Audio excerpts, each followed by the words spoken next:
late, but the ordinance committee ran over. Well, maybe you didn't quite, almost. It's no one's fault but mine. Anyway, we will stand to say the Pledge of Allegiance. I pledge allegiance to the flag of the United States of America and to the republic for which it stands, one nation, under God, indivisible, with liberty and justice for all. Will you please call the roll? Councilmember Barnwell. Here. Falcone. Horton. Here. House. Here. Schneider. Here. Williams. Mayor Bloom. Here. Okay, our first item. Item number 1, presentation of League of California Cities 2006 Helen Putnam Grand Prize Award for Excellence. Okay, Mr. Mullinex from the League of California Cities. It's great to be here, you honorable mayor and council members. Actually, it's starting to become an annual habit here for the city of Santa Barbara. This is very good. I just want to talk about a little bit real quickly on what the Helen Putnam Award is about. The Helen Putnam Award for Excellence, it is a very prestigious award. The program recognizes outstanding cities that deliver the highest quality and level of service in the most effective manner possible. Helen Putnam was the League of California Cities president from 1976 to 77. She was a mother, a school teacher, a principal, a mayor, and a county supervisor. But most of all, she was a person who saw excellence as somebody or a city who met their full potential. To the League of California Cities, Helen Putnam defined excellence. So in 1982, the League established the award for excellence in her memory. The League of California Cities Helen Putnam Award recognizes cities in several different categories, and I can tell you, representing 25 cities, many cities all over the state compete for this. It's a very competitive award. They compete for this award, and many cities do not win the award. It's a very competitive process, and as I said, I think this is the third such award in the last 3 years I have awarded to the city of Santa Barbara, which I think really reflects not only on the vision of your city council, but also really reflects on the level of excellence and dedication and skill level of your city staff. So on behalf of the League of California Cities, it's my pleasure to present to the city of Santa Barbara the Helen Putnam Award for Excellence. It's the grand prize this year in the category of Public Works, Infrastructure, and Transportation. And again, it's very, it's my pleasure living here in the city of Santa Barbara to be able to present this award as well. And again, very nice job to not only the council, but to the city staff as well. I was on one of the judging committees once, and it's very, the things that are turned in are just marvelous. So, Absolutely. So I'm thrilled that we got the grand prize this year. It's very nice. Absolutely. Thank you.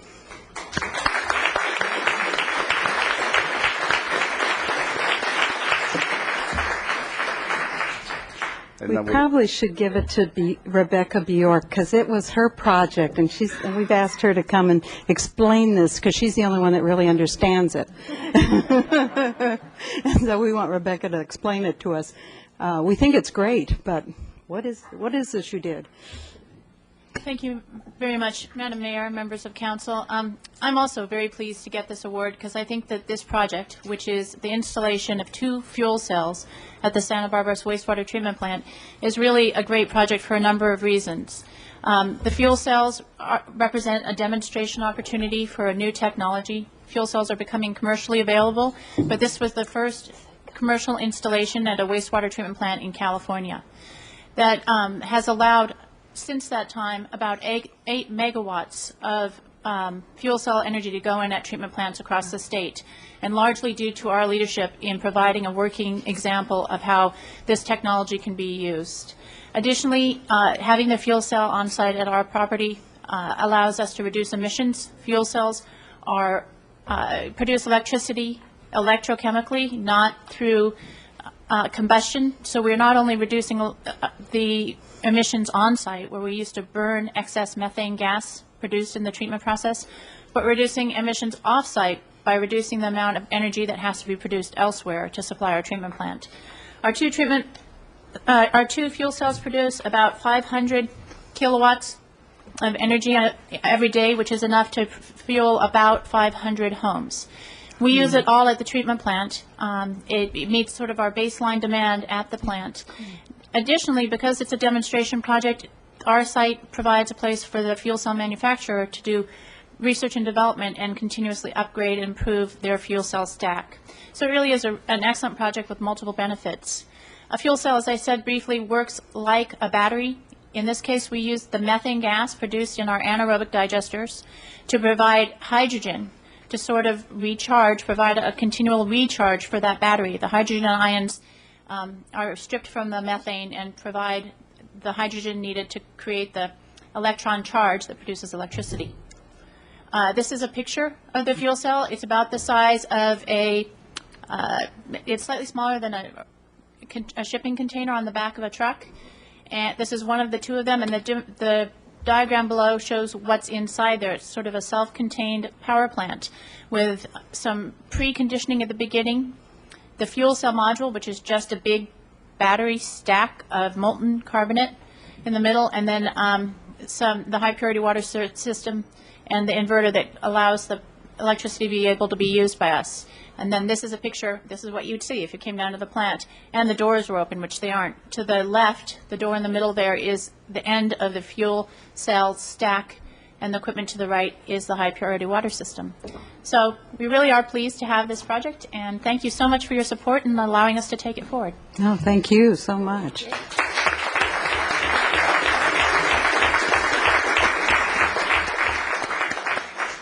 Well, and we're in an energy contest kind of with other cities. We signed ourselves up for it.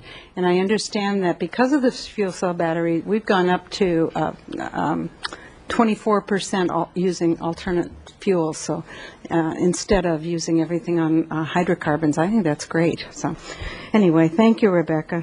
We need somebody to figure it all out. Okay, I now have about 19 speakers, and we have 15 minutes for public comment. The first one is Albert Hyde, and he has a very special presentation. Good afternoon, Mayor and Supervisor. My name is Albert Hyde, and this is my wife, Ellen Pasternak. We are the Santa Barbara Theater Company. Santa Barbara Theater, and last year at this time we came and introduced ourselves and said we were doing our first season. And we got your encouragement, and we want to say we not only finished our first season, but we are starting our second. And as the celebration to start our second season, we are doing Forever Plaid at the Libero Theater, and we have a special presentation to Mayor Marty Bloom. Marty and guys. Gentlemen.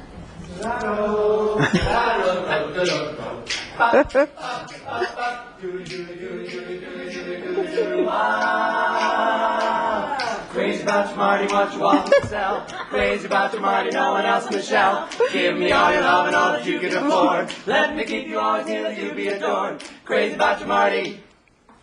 Crazy about your Marty. Crazy about your Marty. Want you all to myself. Doodly doodly doodly doo. Marty! Wow! Well, thank you. Mayor Marty, since you have proven your plaid worthiness, here is your certificate inducting you into our ranks as an honorary plaid. Thank you. An honorary plaid. Yes. That's very wonderful. Well, thank you. And You're very welcome. we get to see you tomorrow night, Yes, that's right. Thursday night, Friday night, and Sunday And Sunday. at the Libero. Well, thank you. That was wonderful. Thanks. Thanks for having us. Thank you.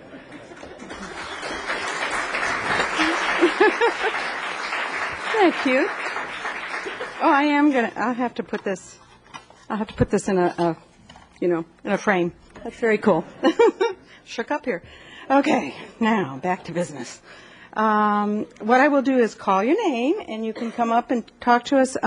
It says on our agendas, it says a 1 minute each, and I'm afraid that with so many people, we can't give you much more than that. But if you agree with the people before you, and I don't mean the plaids, I mean with what somebody said before you, you can just say, I agree with them.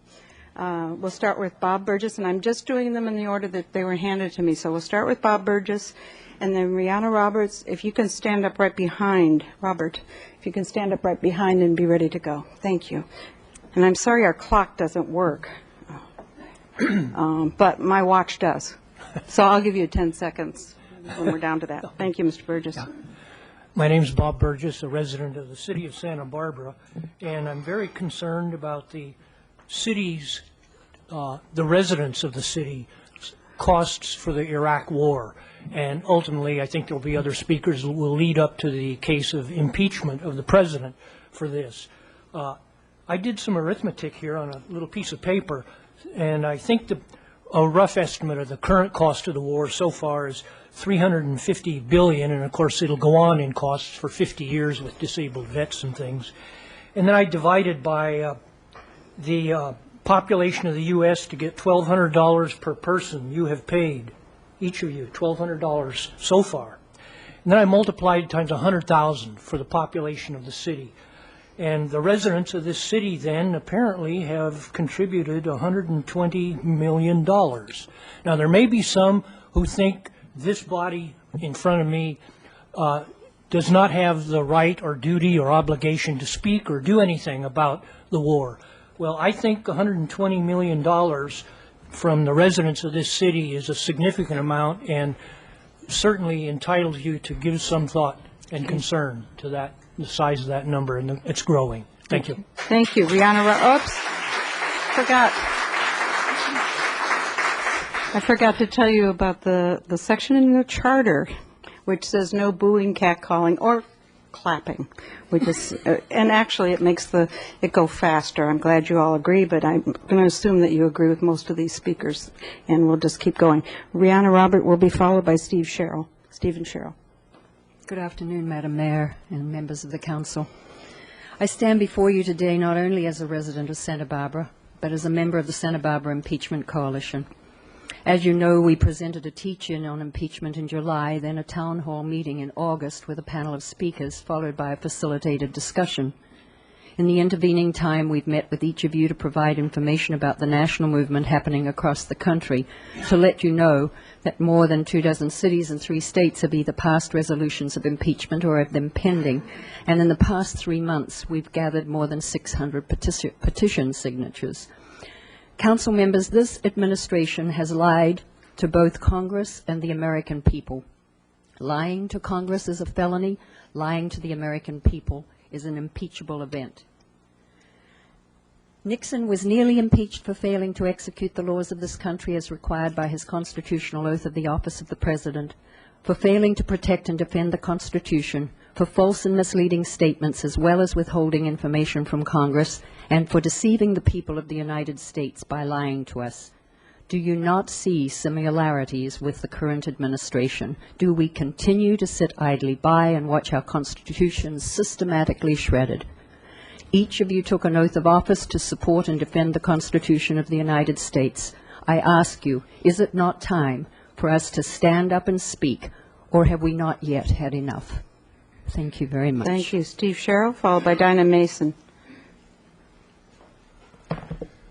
I'm not going to sing. Madam Mayor, members of the City Council, we gather together this October 24th, United Nations Day, established to commemorate the founding of the United Nations as a global organization dedicated to preserving international peace. Article 6 of the U.S. Constitution states that all treaties made under the authority of the United States shall be the supreme law of the land. The United Nations Charter was ratified by the U.S. Senate in 1945, thereby making it the supreme law of the land. Chapter 1, Article 2 of the United Nations Charter states, all members shall refrain in their international relations from the threat or use of force against the territorial integrity or political independence of any country. George W. Bush, by waging a war of aggression against the country of Iraq, a crime against peace, has clearly violated the law as set forth in the Constitution and must therefore be held accountable.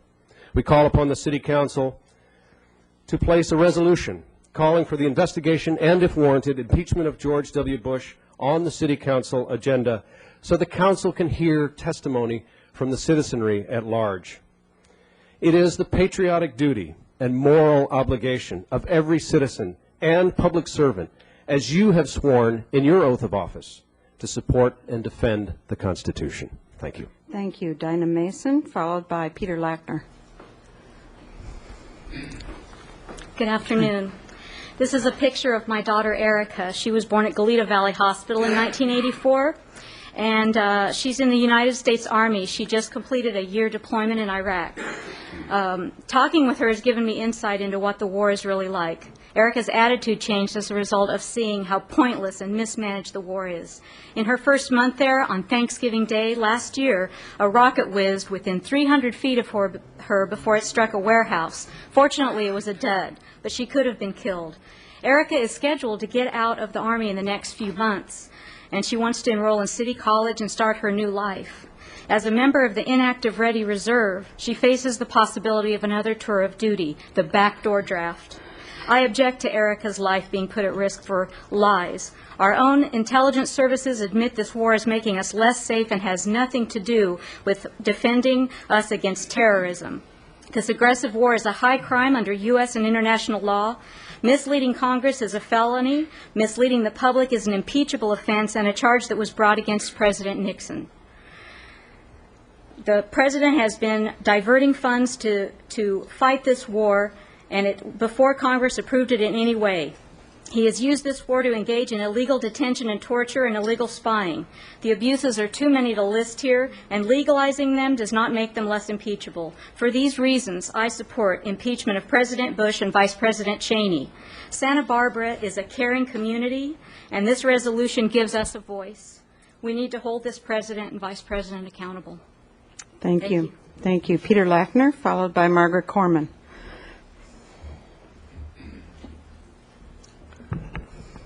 Mayor Bloom and members of the City Council, we would never suggest that you consider an impeachment resolution in Santa Barbara were Santa Barbara the only city to do so. But the current national emergency has caused 3 states and over 24 cities to undertake making this bold statement, greatly magnified in strength by a unified show of numbers. Adding Santa Barbara to this growing list will prove to be a valiant and valuable deed. The City Council has a noble history of passing resolutions dealing with larger-than-local concerns. A few of many examples. Since 1985, you passed at least 3 resolutions protesting nuclear arms proliferation. In 2002, you passed a resolution opposing U.S. unilateral preemptive military action in Iraq. And in 2003, you passed a resolution defending our civil rights and liberties being threatened by the U.S. Patriot Act.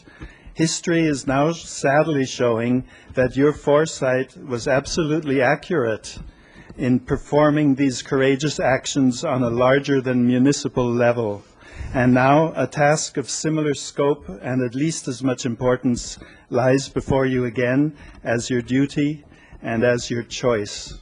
Thank you for your consideration and involvement. Thank you, Mr. Lackner. Margaret Corman, followed by Harry Lawton.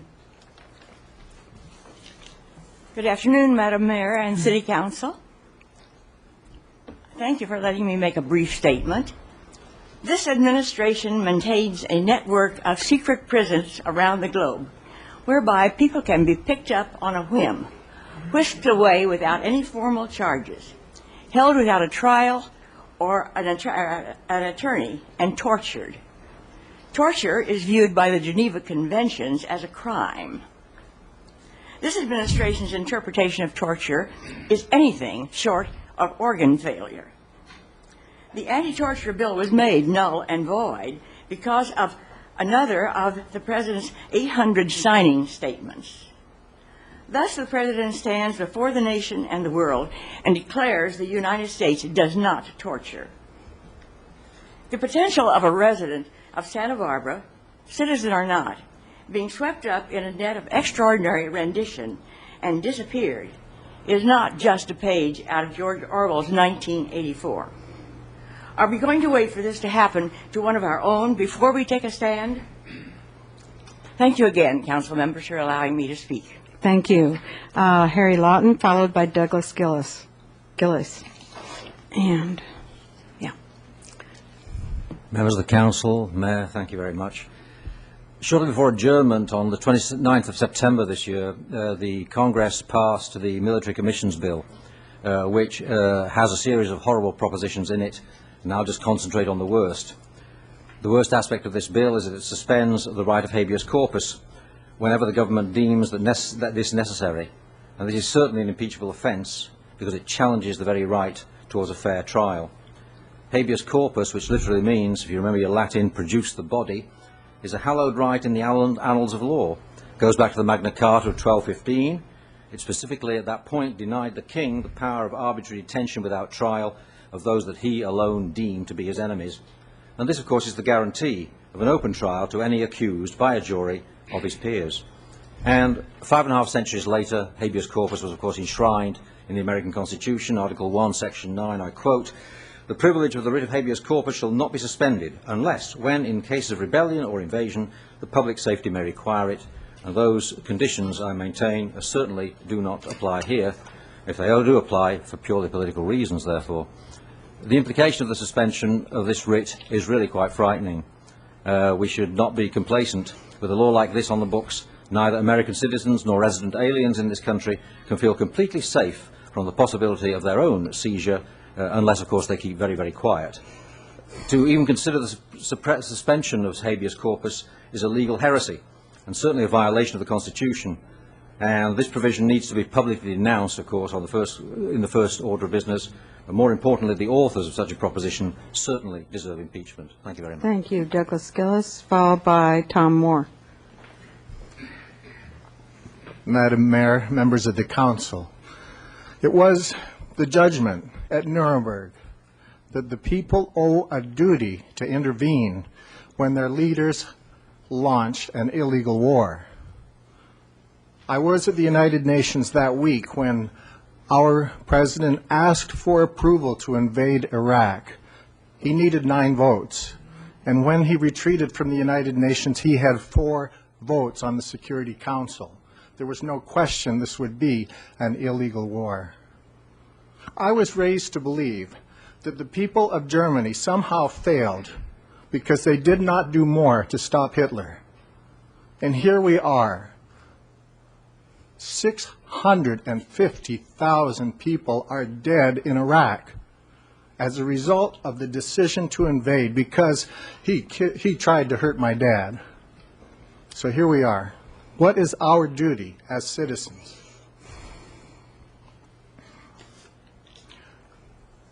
We must do something. I realize we bring a heavy burden to this council by placing this before you, but we come to you as our leaders, as the leaders of this fair city, and we ask for your resolve. This is a decision that will stay with you for the rest of your lives, and there is no quarter from which you may peacefully abstain. We ask that you say that this must stop. Thank you for giving us your attention. Thank you, Tom Moore, followed by Pam Reagan.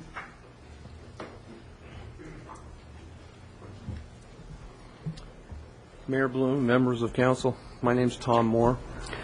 For the past 3 years, I've had the pleasure of participating as a member of the People's Institute, a program sponsored by the Committee for Social Justice. In those 3 years, the People's Institute has offered classes at Casa Esperanza homeless shelters. These classes include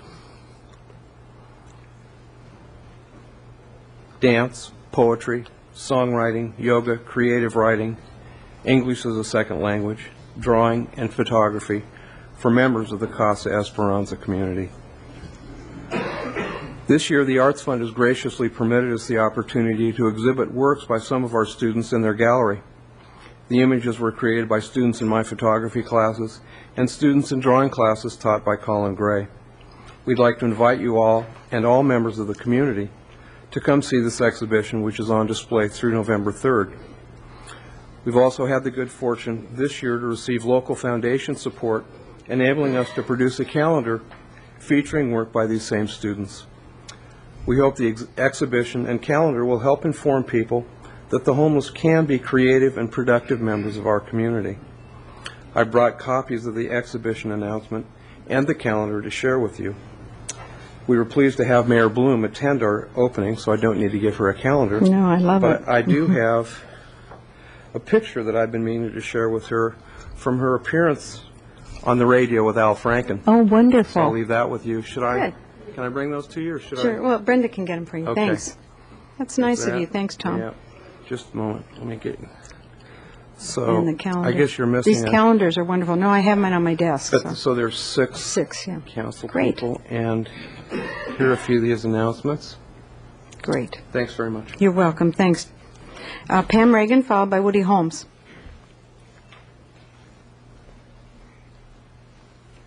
Thanks. I'd like to speak to those of you who believe that impeachment should not be on the agenda or be a concern of the City Council. I have one word for you, Katrina. When the National Guard was desperately needed in New Orleans,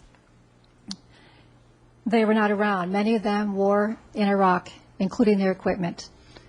The readiness and the availability of our National Guard is no doubt of great concern to those of us in Santa Barbara here, right now.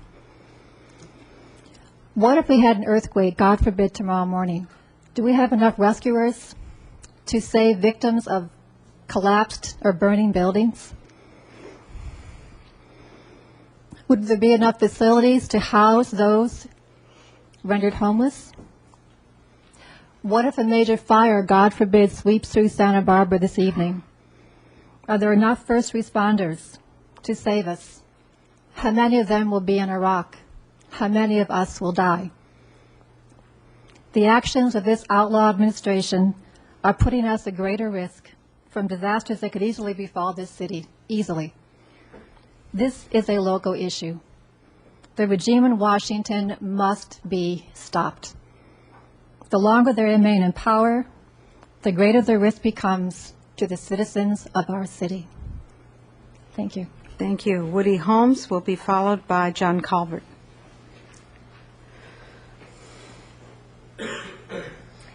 I agree with everybody that went before me. Madam Mayor and members of the City Council, Congress in 1978 provided the procedure for surveillance with the FISA Act as a result of President Nixon misusing intelligence services for electronic surveillance.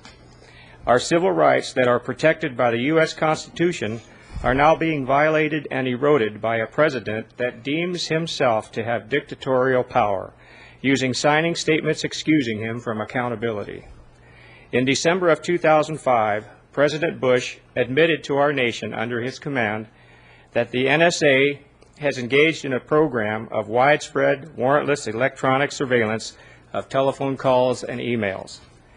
This program of warrantless surveillance is clearly illegal under the Fourth Amendment of our Constitution, our right to be secure in our persons against unreasonable searches and seizures. This is an emergency. Please honor your oath to support and defend the U.S. Constitution. President Bush must be stopped by impeachment. Thank you. Thank you. John Calvert, followed by Timothy Harding.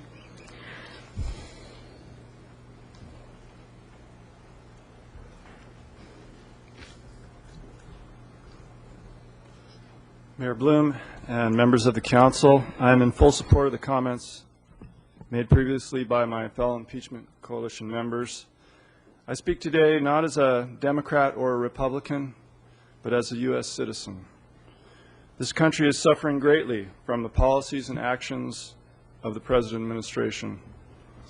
All Americans are affected in California, in Santa Barbara County, and in this city. To use a metaphor, there's an alarm going off. The building is on fire, our Constitution, and there's no one putting it out. The fire department, the Congress, isn't acting. It is time now that we citizens come forward, using whatever means, to face those who are not acting and demand justice. Our coalition has collected some 600 signatures so far in support of the resolution, and the number is growing. I trust that you will do the right thing for the people who are suffering now and for future generations who deserve much better from their government. Thank you for your time. Thank you. Timothy Harding, followed by Kenneth Locke.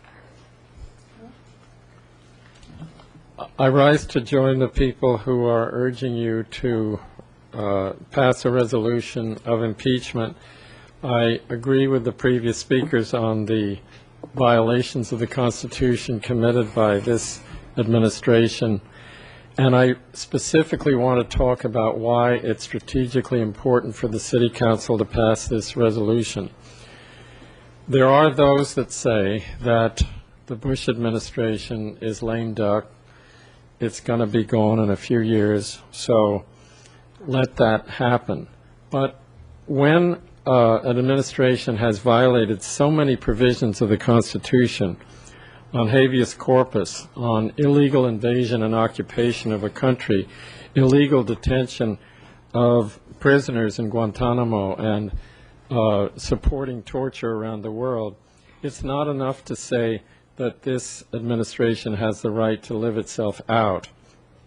And it's important to send a message to Congress and to act on impeachment so that those that in Congress that want to push for impeachment after the coming election in November will have the backing of the voice of cities and counties and states in the United States on this issue. So I urge you to put it on the agenda and pass it as soon as possible. Thank you. Thank you. Kenneth Locke, followed by Mark Manning.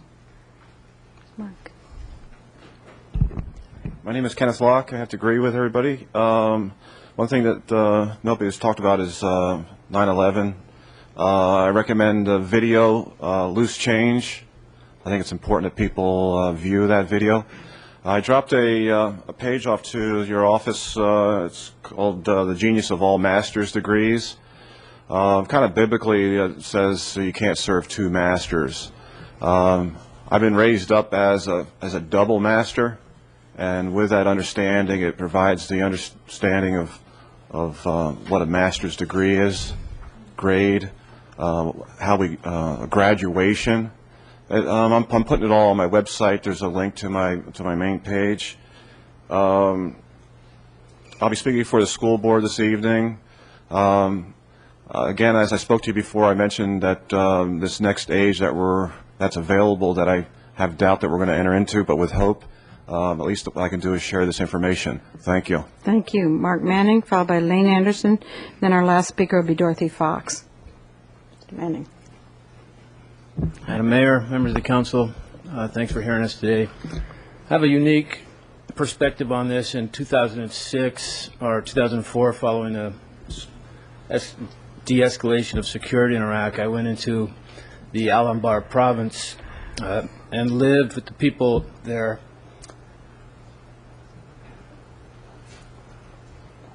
If you ever see me speak, this happens. And then went into the city of Al-Fallujah and lived in that city following the siege.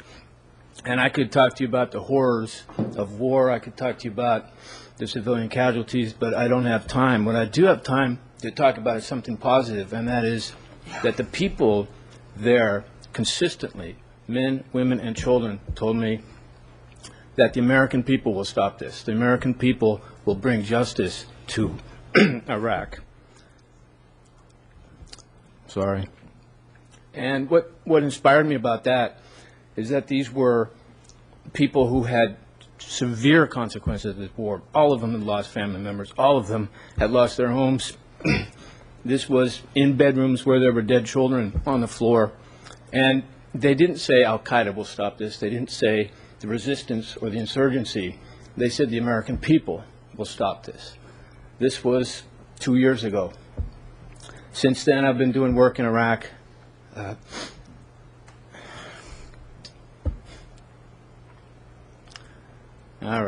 Doing relief missions to these areas of Al-Qaim and Haditha, in places where, again, massacres are happening.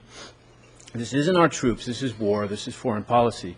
And because this is so important, this is illegal war, not illegal actions of troops, illegal actions of a government. And again, they're telling me, where are the American people now? And I think the most important thing that can happen out of an impeachment, out of you taking a stand, is our security. Because these people that we have brought so much destruction to have the right to justice. They have the right to justice. They have the right to justice. And I think that unless we give it to them, they're going to demand it in other ways. And in other ways means that you and I and our children and our families are not going to be able to travel. We're not going to be able to leave this country, and we're not going to be able to be safe here. And we're at a crossroads now. They're actually calling me and saying, where are the American people? Are they going to do something? So this action from a small city like Santa Barbara, I think, would be a huge effort in the world for peace. It would be the American people standing up and saying, we do not support what has happened, and we're going to do something about it. And I can tell you, I'll finish quickly, that would make a huge difference to the people in the Middle East. I called Jordan the other day. They told me, do not come to Jordan. It's too dangerous. In Jordan, our ally. So please, know that by doing something like this, it would be a huge message to the people of the world that the American people will stand for justice. It would make a huge difference. It's not a small thing. Thank you. Thank you, Mr. Manning. Lane Anderson, and our last speaker will be Dorothy Fox.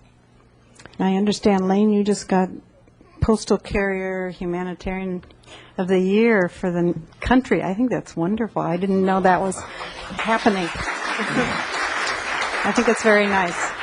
Thank you. And, Madam Mayor and members of the City Council, it's good to see you all.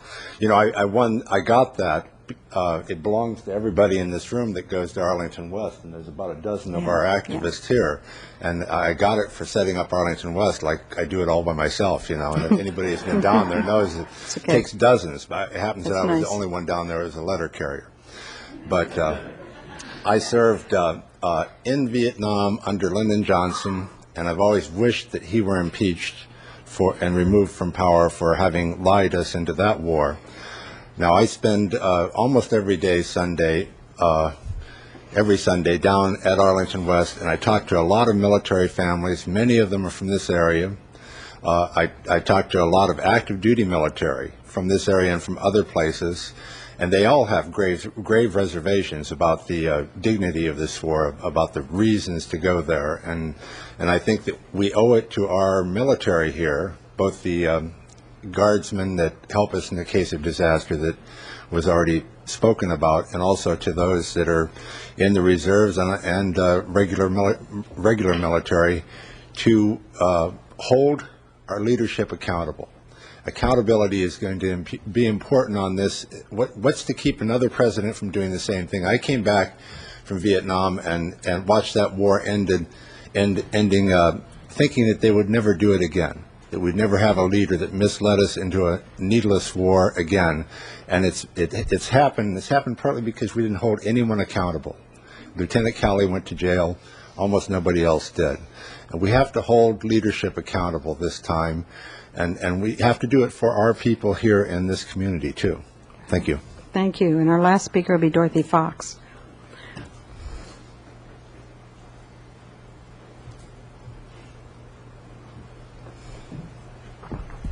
Well, I'm here accidentally. I actually came for the meeting before this about big houses versus little houses, but I have to say, we were here and everybody came pouring in, and when I heard what it was, I said, the hell with big houses, little houses. This is everybody's house, and we have to do something about it.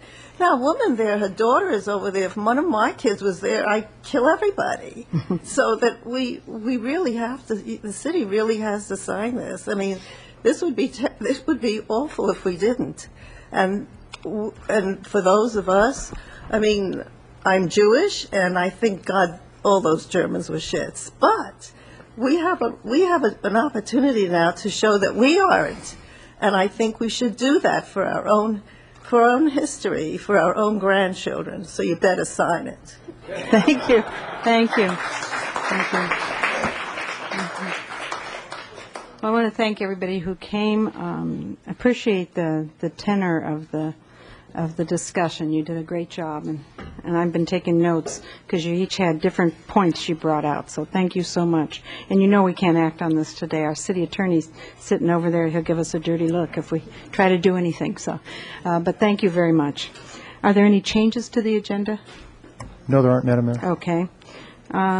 Council member committee assignments? Mr. House? Yes, ma'am. Just a couple things here. Went to the Airport Commission the other day, and it's pretty interesting to see things moving along over there. We did have the report last week on the new terminal. Watching our passenger count go down just a little bit, over last year, but nothing really serious.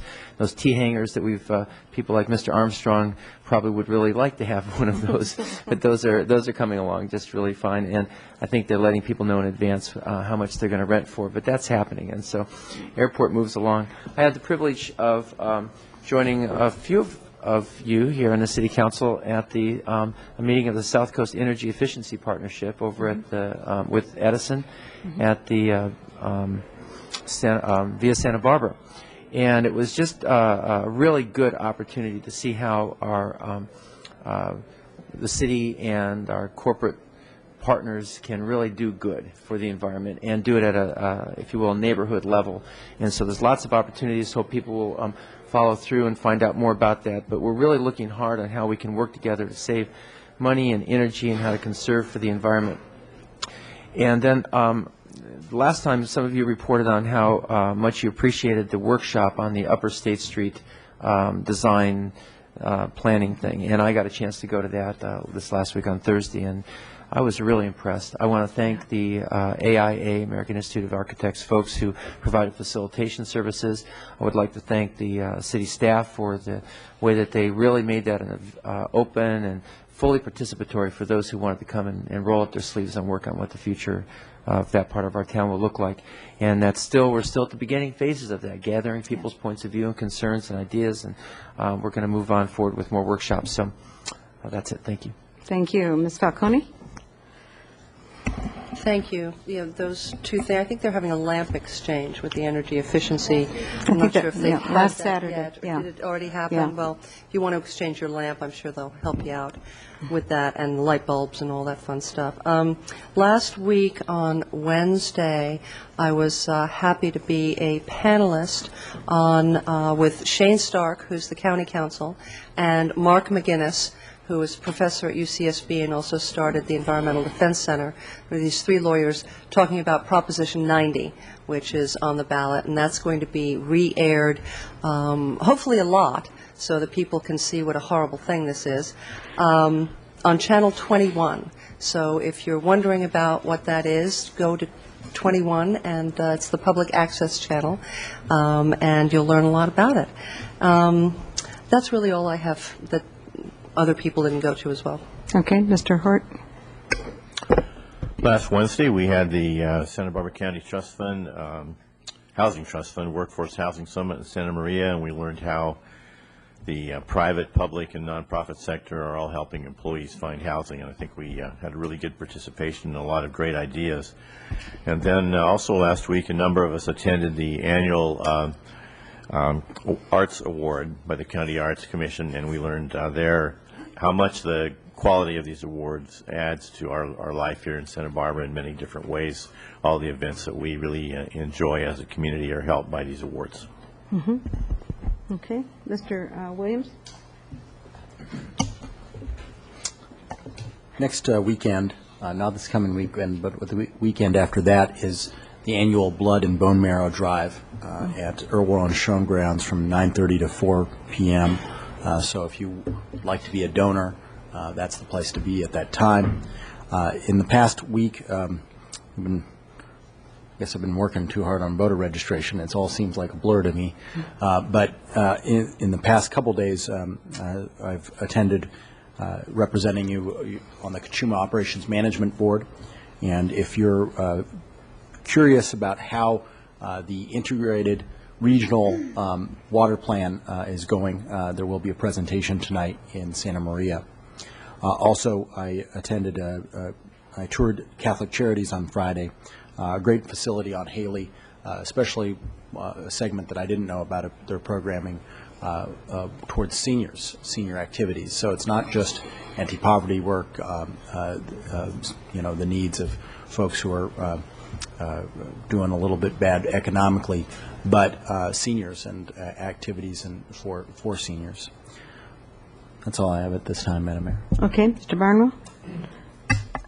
Well, I just wanted to compliment our Conference and Visitors Bureau, Catherine Janega-Dykes and Martine White, on their promoting of Santa Barbara for film venues, because I got this invitation to go watch the Pirates of the Caribbean get filmed at Guadalupe. And can we talk about that now? I went with Ms. Falcone, and it was really a kick. All the A players were there: Johnny Depp and Orlando Bloom and Jeffrey Rush and Keira Knightley, and we got to see how those things go on. And it didn't benefit the city of Santa Barbara too much. And as Ms. Falcone says, maybe the city of Santa Barbara is plenty full with people coming and enjoying our beautiful town, but certainly it was a benefit to the county overall. I know that the city of Santa Maria much appreciated having those handsome men and beautiful women wandering around, eating in the restaurants and living in the hotels. So I just wanted to extend a congratulations to whatever hand we had in bringing that to the county, and hope that we can bring some more. And I suggest to anybody who gets an opportunity to go, it's a lot of fun, and the food was fabulous. Thank you. And my daughter won't speak to me anymore. So, thank you. We're going to have one of our items is on the Conference and Visitors Bureau. Ms. Schneider, sorry. That's okay.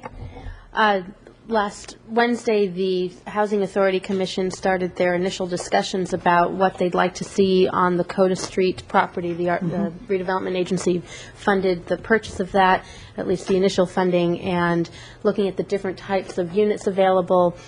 There's potential for a child care facility there, which I know is something that we've been talking about in terms of the lack of child care facilities in the city of Santa Barbara. So if there are particular ideas that people are interested in, especially also across the street is the Transition House Administration Center and the Mom Center, and they're looking to see if there's a way they can work together on those two projects and create one unified type of program. I think that will work well, and they seem very willing to do that. So it was a good discussion and just an initial one. But ideas, if you have any, would be good to send over to the Housing Authority for their input, they can consider your input. Okay. Also, last Thursday was the second annual train party Coast put on, Coalition for Sustainable Transportation, at the rail station. What a concept to have a train party at the rail station. Really lovely event, and just learning about how trains can and should come to Santa Barbara more often. So that was it for me. Okay, thank you. The consent calendar, you have two to read, I believe. Item number 5, Airport T Hangar Construction Loan Authorization, including Recommendation B, that council adopt by reading of title only a resolution of the council of the city of Santa Barbara authorizing the submittal of an application, acceptance of funds, and execution of a loan agreement with the California Department of Transportation, Division of Aeronautics, for a low-interest loan for a revenue-generating T Hangar project at the Santa Barbara Airport. And item number 6, Boating Safety and Enforcement Grant from California Department of Boating and Waterways for a repower of Patrol Boat Number 1, including Recommendation A, that council adopt by reading of title only a resolution of the council of the city of Santa Barbara authorizing the waterfront director to execute an agreement with the California Department of Boating and Waterways, accepting a $35,000 grant for a repower of Patrol Boat Number 1. Okay, that was reading by title only. Without objection, we'll waive further reading. Anybody want to take anything off the consent calendar? Move consent. Okay. All those in favor, please say aye. Aye. Aye. Opposed? Very good. Report from the Ordinance Committee. Ms. Falcone? The Ordinance Committee met today at 12:30 to discuss the Neighborhood Preservation Ordinance Update Package. We discussed 3 issues with multiple subheadings, tried to wrestle some things to the ground, took a lot of public comment. It will come back to us for definitional workings, and then hopefully off to council. Okay. And the Finance Committee, Mr. Horton? Finance Committee met today and reviewed the September 30, 2006 investment report, and we made our recommendations to put this on council agenda, which was approved. just a second ago. Okay, thank you. Will you read item number 11, please? Item number 11, Human Services and Community Development Block Grant Funding Application Release and Fiscal Year 2008 General Fund Funding Commitment for the Human Services Program. Okay. Ms. Gray, are you doing it? Yes, I am. Okay, Ms. Gray. Madam Mayor, members of council, my name is Sue Gray, and I'm the Community Development Program Supervisor in the Community Development Department.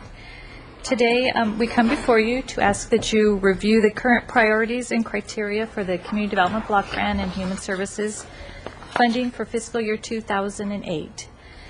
We are also asking that you establish a fiscal year 2008 funding commitment for the Human Services Program. This was done a couple years ago, as you'll recall, separate from the budget. So we have a number to work with. Pending your decision, applications are scheduled to be released through a combined master application on November 3rd. And each year at this time, council reviews the priorities and the schedule for funding applications before they're released. Last year, the CDBG program allocated $1.22 million in new entitlement and reprogram funds. We're expecting a level funding for this year. CDBG funds are restricted to allow a maximum of 15% that we can use for what we call public services, which is kind of similar to our human services. The largest portion of the CDBG funds are used for capital projects. We held a HUD-required public hearing on housing and community development needs in September. The Community Development and Human Services Committee received input on these needs, and the council reviewed council goals, as well as looked over the federally mandated documents such as a consolidated plan. The CDBG priorities that were previously adopted by council are not recommended for change this year because they allow for great flexibility in our community so that we can address the varied needs of our local programs and the projects that come before us. In addition to CDBG funds, thousands of city residents have received assistance through the city's Human Service Funding Program over the past years. In the current fiscal year, the city is contracting with 39 agencies. The programs are totaling just under $629,000. Last year, at this time, council expressed a desire to increase the human service funds 3% each year to keep up with inflation. A 3% increase for fiscal year 2008 would bring the total human service funds to $647,821, which is the amount in today's recommendation. And as I mentioned in the report, the Community Development Human Services Committee has formed a subcommittee to evaluate the adequacy of a 3% annual increase. So it's possible that you might hear from them during the budget process.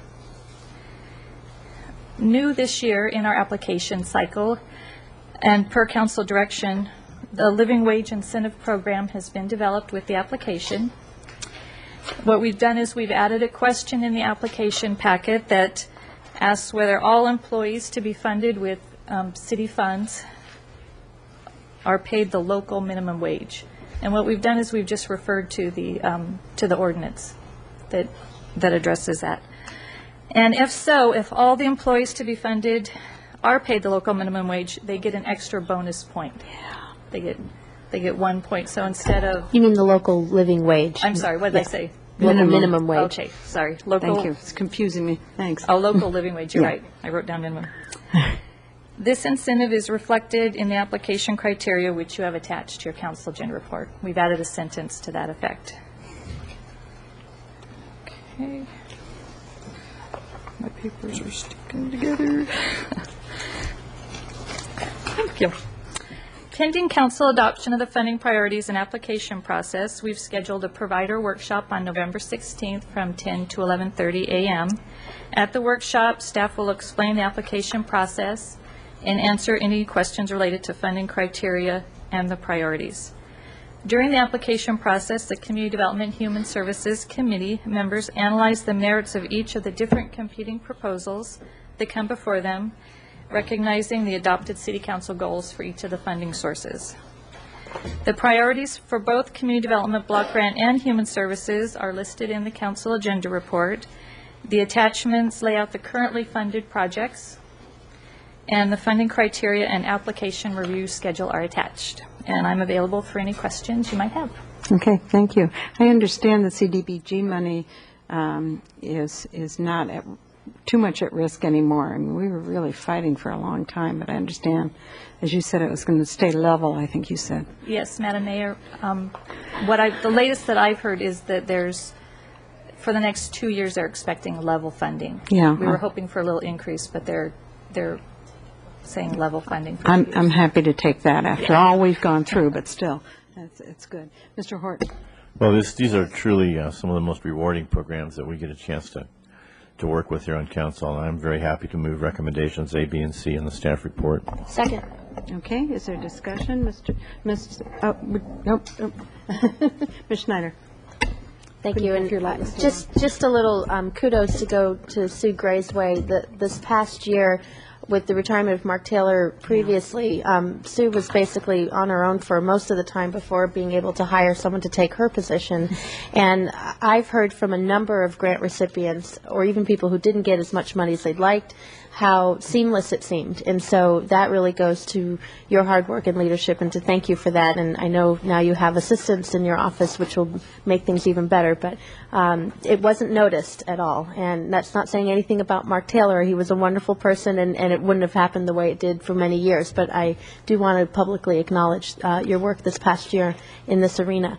Also, just since we're on this topic with our appointments coming up, there are a couple of openings, I believe, for the Human Services CDBG Commission, and that applications are due on Monday, November 6th. And so to check on the city website if anyone's interested. It's really a eye-opening way of looking at what the need is in this community. We think of Santa Barbara as a very rich community, but there's a lot of need as well.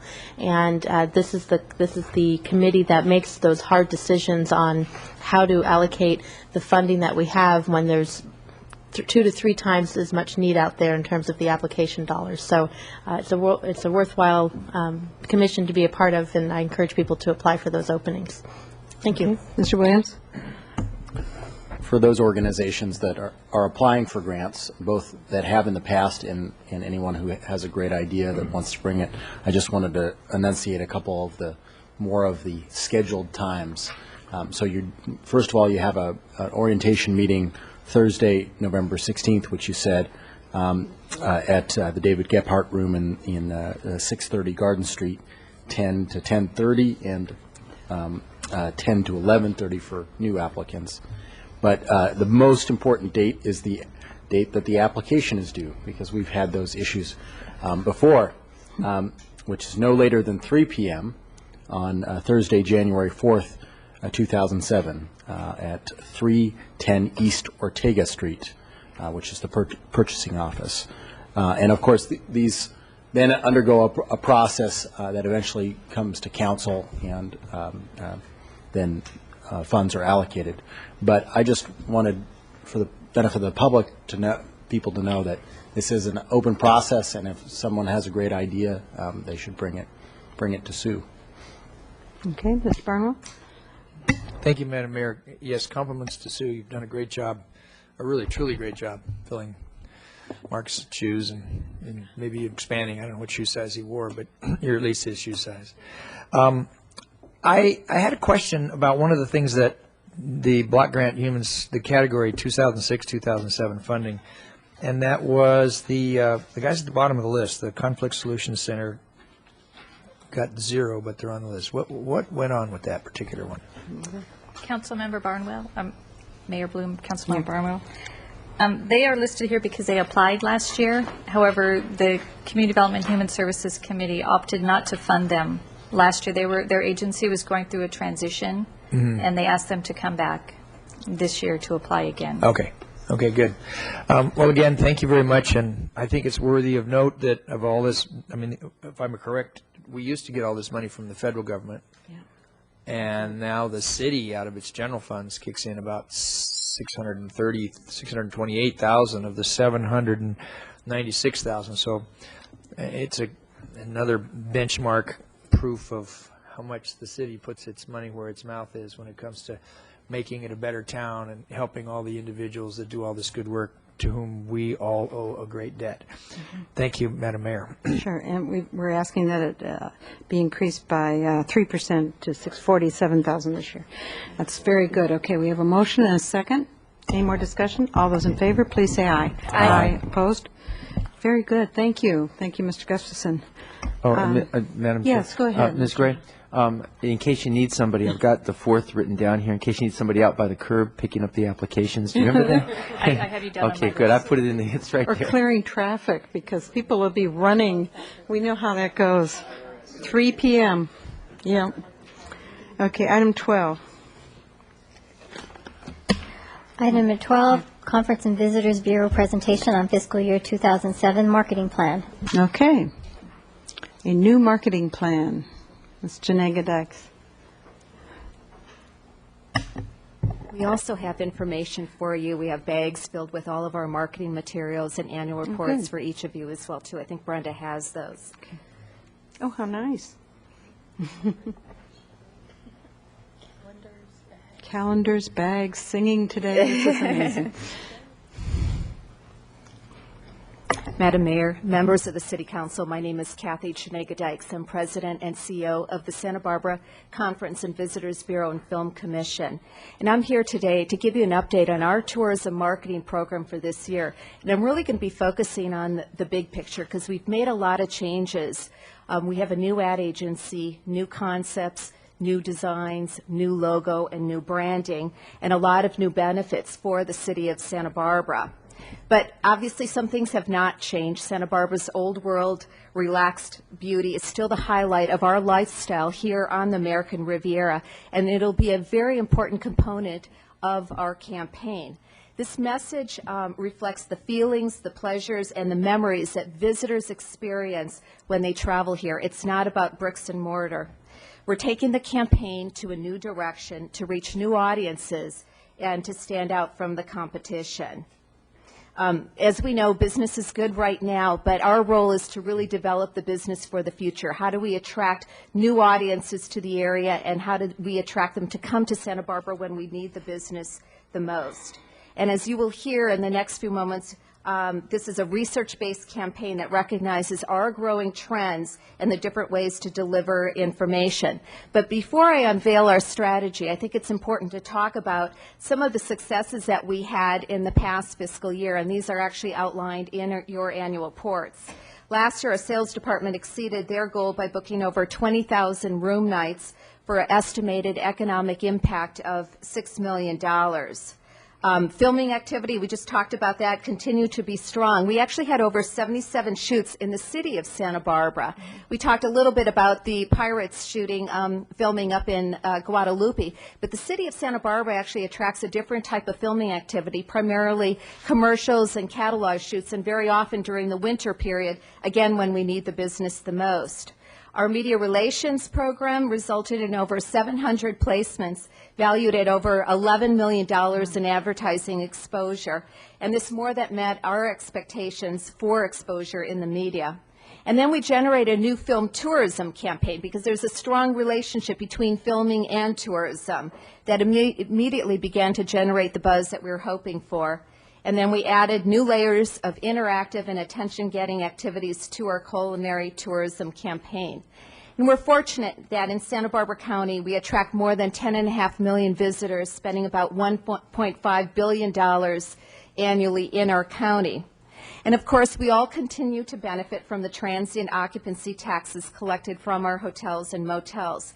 And as you can see, that this income continues to rise on an annual basis.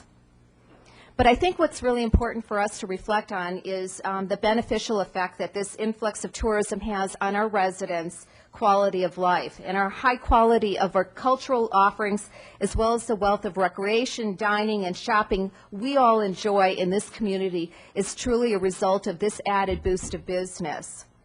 One of the trends that we are seeing here locally in the hospitality industry, and actually nationally, is an increase in room rates. In fact, PKF Consulting, which is a tourism-based research company based in LA, is forecasting that the average daily rates of our hotels will increase about 8.3% in '06, another 5.8% in '07.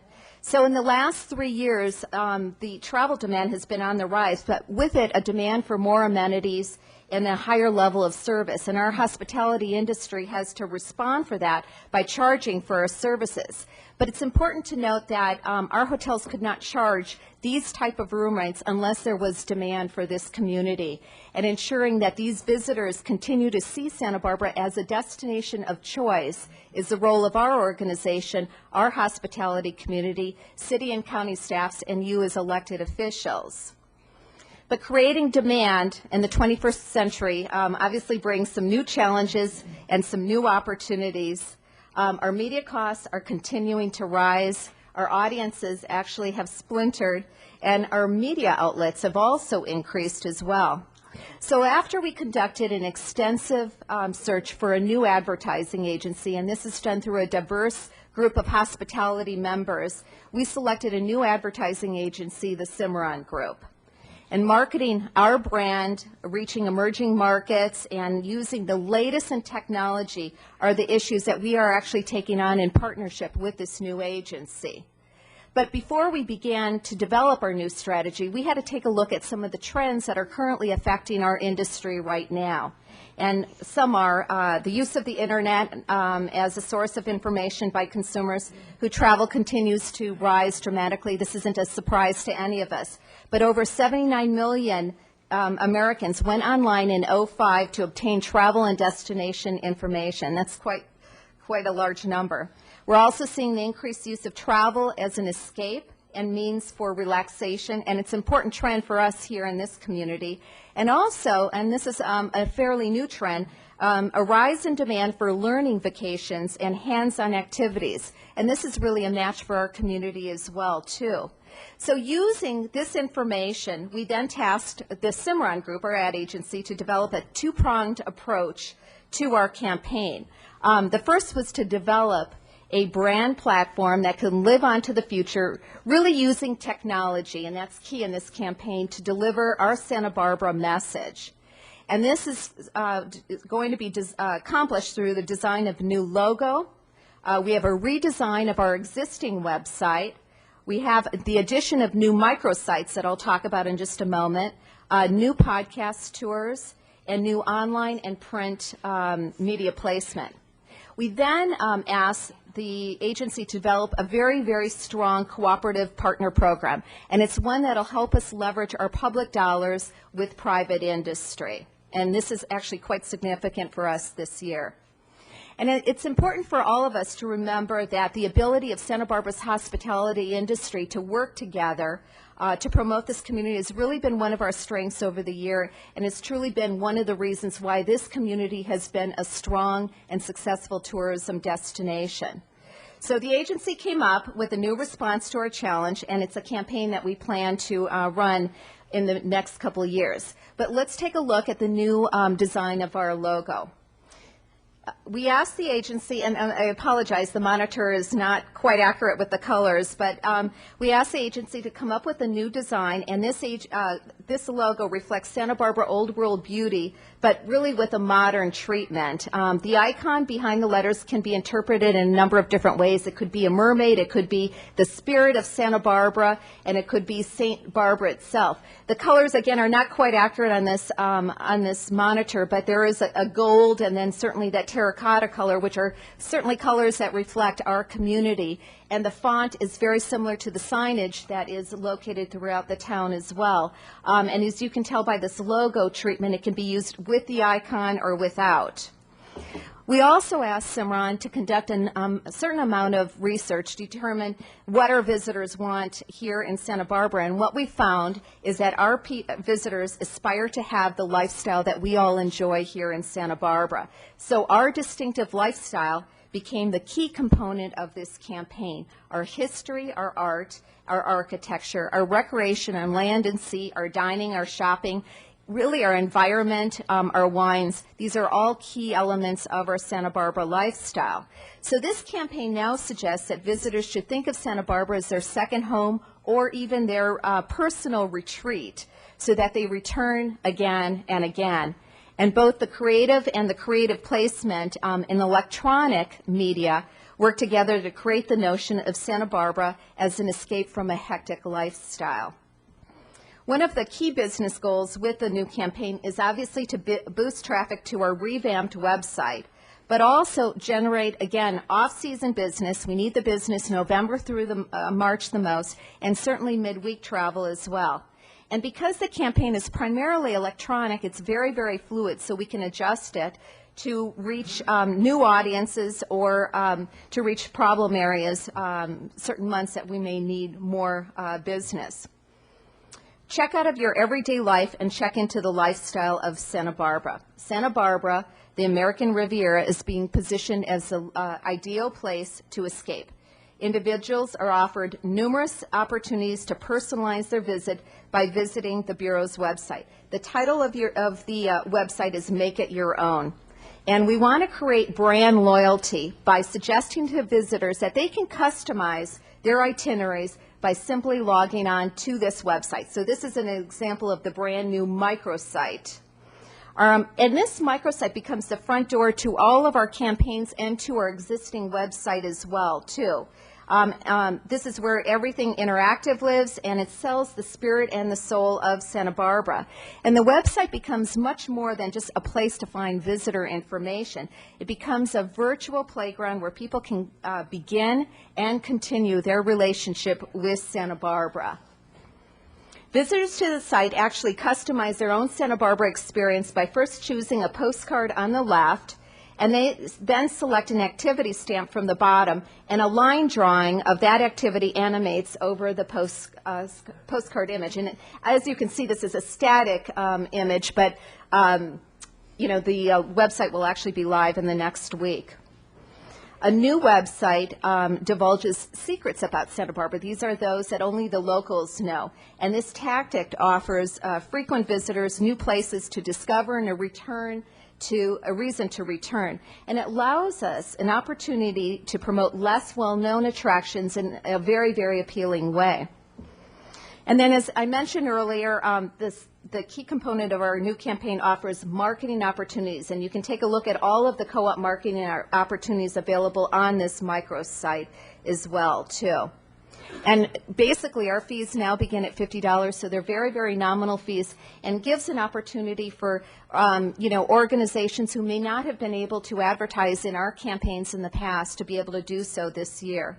And then, although a good portion of our campaign, as I mentioned, will be online advertising, cooperative ads on our website, we're going to be placing key ads on our in our lifestyle publications in San Francisco area and in visitor guides throughout the state. And interested partners will also be able to participate in this campaign as well, too. Everyone's calling you out today, Ms. Mayor Bloom. Are you going to sing, too? I don't do that part. Okay. Animated web banners demonstrating unique and special things that the Santa Barbara Lifestyle has to offer will also be available to co-op partners. And as I mentioned earlier, the Make It Your Own microsite is the front door, but this is an example of our current website, which will be redesigned as well. And this becomes really the business directory, where to go to dinner, where to find the names of the businesses, how to book a meeting in Santa Barbara, how to obtain some photos, etc. But it also, as you can see, includes some other things, such as that Santa Barbara Buzz located on the left side. This is a chance, again, for different events and different organizations to be able to promote their particular organization or event for that month or for several months. And they'll also be listed, of course, for free in our calendar of events. And then we're going to also be distributing topical e-newsletters. This is a really big part of our campaign to prospects who have asked for information on that topic, be it cultural arts, be it wine and food or recreational activities. And this is a big difference in our campaign this year versus last year. We are personalizing our campaigns, and we are delivering information that our customers have asked for specifically. Other cooperative opportunities on the website will include screensavers. People can download screensavers on their own computers, postcards, and then new this year are video and podcast tours. And these videos and podcasts are going to be promoting special interest tours of the area, historical walking tours or a culinary tour, a tour of the wine country. They'll be located on our website, and again, people can download directly from the website as well and bring it along on their iPods when they visit Santa Barbara. And with previous years, we will continue to offer even more marketing opportunities such as sales missions, trade shows, guide advertising.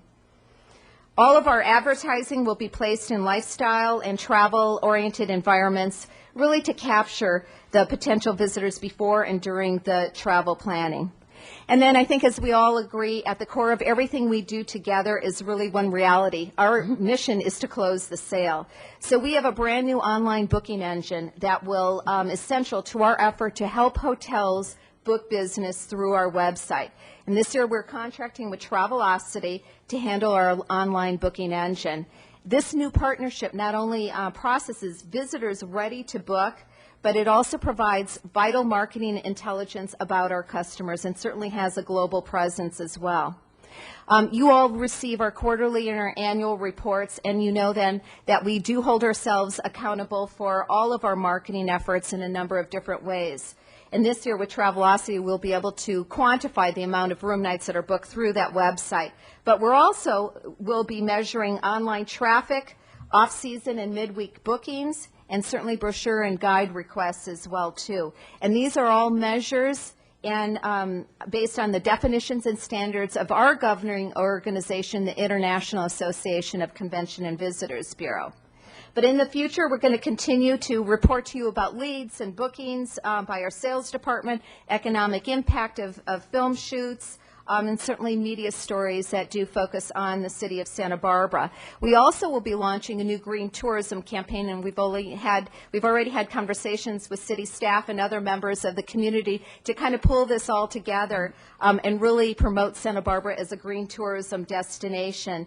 And we're going to be continuing with more developments on our film and tourism campaigns as well. And another test of our efficiency will be the amount of cooperative dollars that is generated through this campaign and will be put back into marketing Santa Barbara in the future as well, too. So you will please remember that our mission is to increase the economic benefits of tourism in this community and thereby protect the lifestyle we all enjoy and treasure. Thank you very much, and thanks for your continued support. Thank you. That was very wonderful. Appreciate it. Mr. Horton. A lot of us have different committee assignments as liaisons, and this is one that I have. And I've got to say that this one is really fun. Some of them are not quite as much fun. But but these meetings are so great because we really see this group here with great leadership doing things that are, to me, state-of-the-art in this field. And this particular presentation talks about the use of electronic media, which is certainly where everything is going. And I really want to thank you for your efforts here and appreciate what you're doing. Thank you. Thank you. Mr. Barnwell? I don't ever remember saying this, but I am very, very impressed. Yeah. Very, very impressed. That whole website thing that you've got going there, it's got to be as good as it gets in the world today. I just congratulate you. I think you're doing a wonderful job. I know you're giving us this report so you can show to us what you're doing with our money that we give you, and I can't imagine a better way to spend it. So thank you very much. Keep up the good work. Mr. Williams?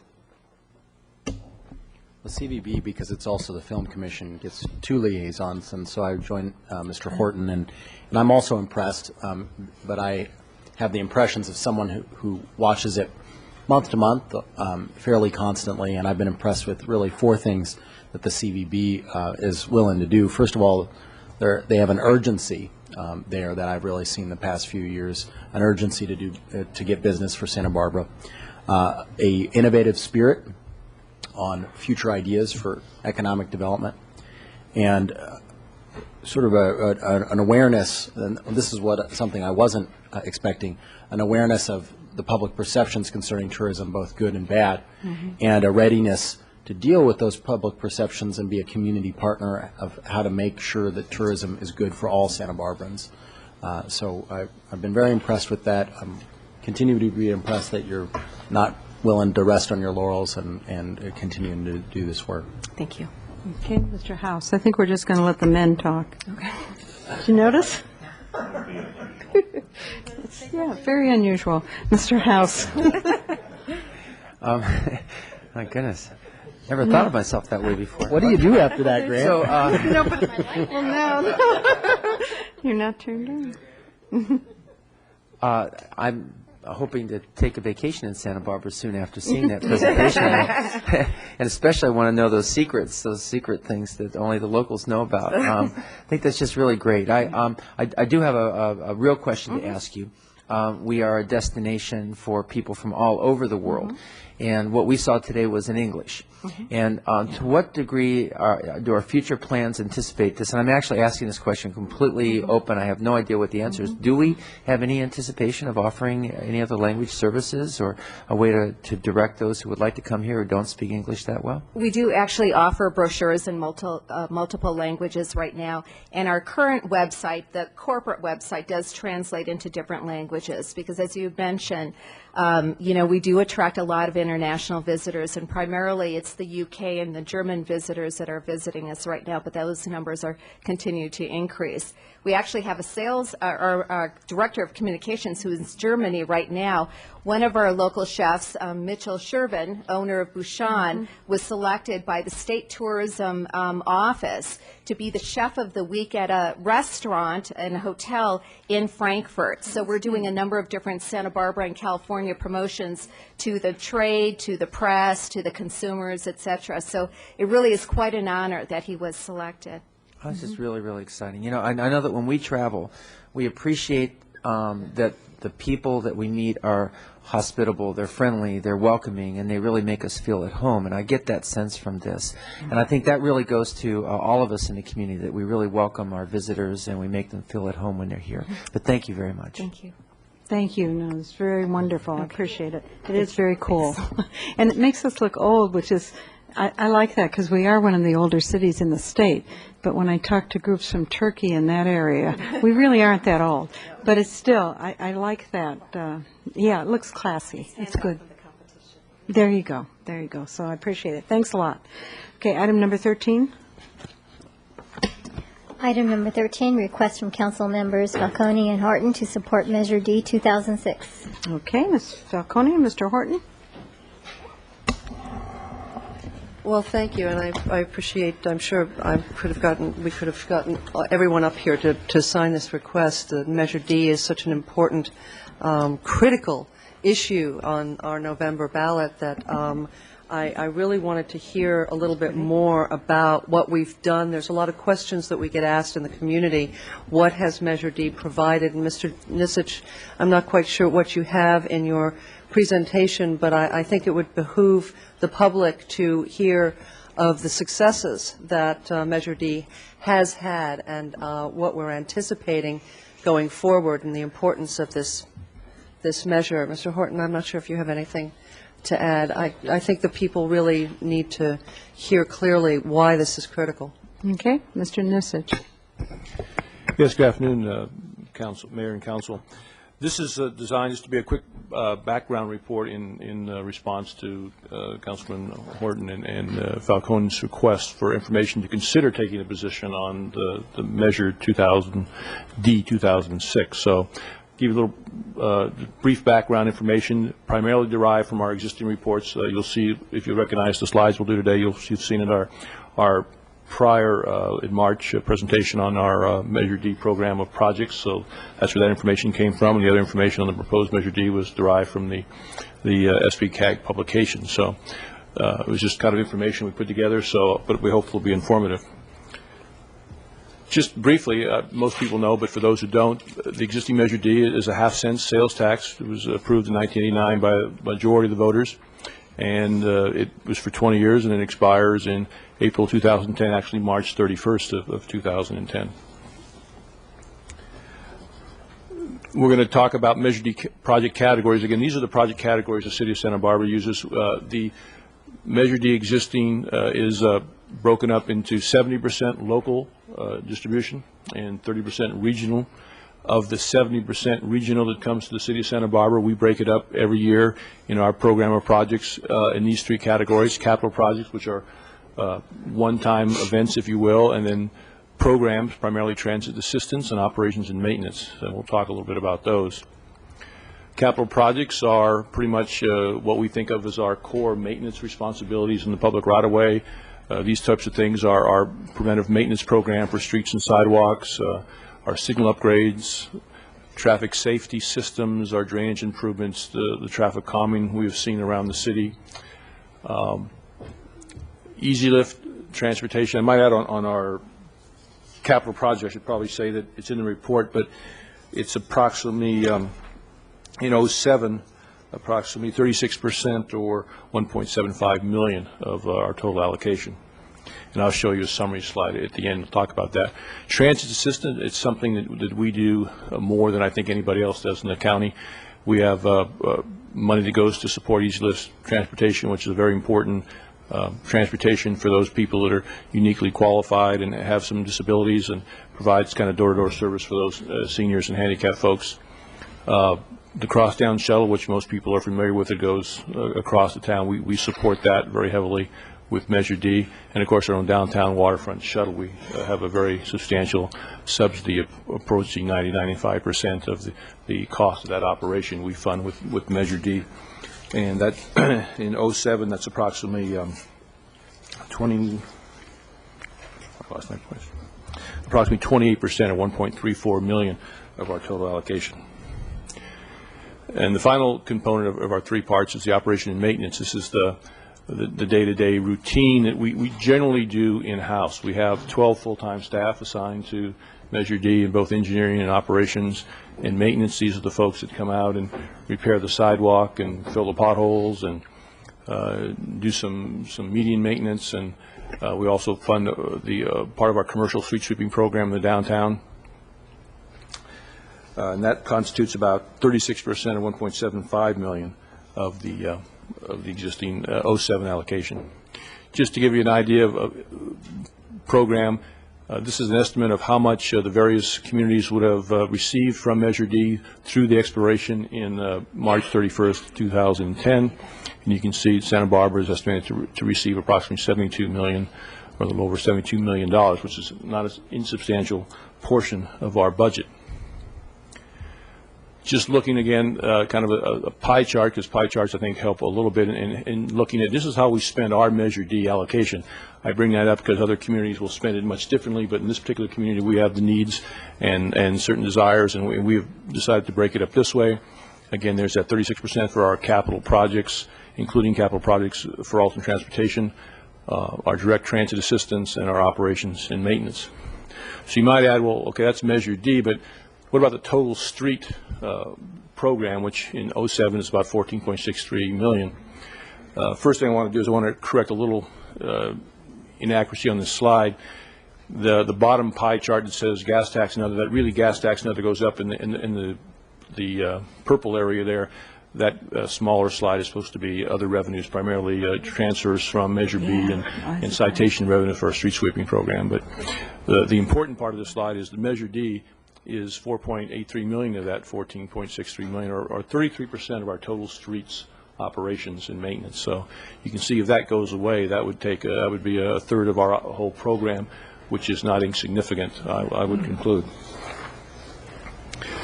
One of the things people have asked about in Measure D is, has it done what it said it would do?